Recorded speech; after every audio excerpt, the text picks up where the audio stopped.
पहले भी बच्चे की मदद की, 5,000 साढ़े तक पहुँच गया सी।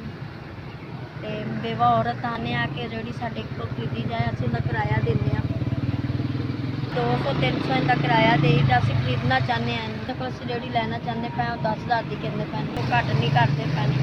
एक बेटा मेरा जी छोटा है, एक मैं होंगी हाँ, कभी ये लैके निकल जाता, कभी मैं खुद नाल होंगी। पापा बहुत होए ने, इन्हों की पढ़ाई भी बच्चों की छुट गई। बड़ा बेटा 7वीं च पढ़ता पिया सी, फैक्ट्री च काम लवा दिता होया। एक छोटी बेटी है मेरी 7 साल की है, उनकी भी पढ़ाई खत्म हो गई हुई है। साल उन्होंने बच्ची का मारिया गया।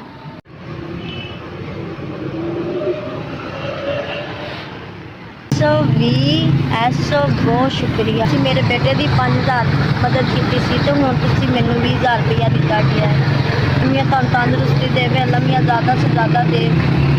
गरीब बंदा दुआ ही दे सकता वीरे। तुहानूं मदद की 20,000 की, हुण मदद की 25,000 रुपये की की गई है। बहुत तुहाडा शुक्रिया अदा करती हूँ। 10,000 का समान पा लाँगी तो 10,000 की मैं पाक तुहाडे दायरे नूं सदा सलामत रखे। असली यस आपने मेरे पहले 5,000 की किए थे, आप आपने 20,000 की किया। 10,000 की मैं रेडी ले लो, 10,000 का मैं सामान पा लो। अल्लाह मैं दिल से काम करूँ तो आपको सारी ज़िंदगी आपको दुआएं दूँगा। यस आपने बहुत मेरी 25,000 की मदद की। असली यस आपका बहुत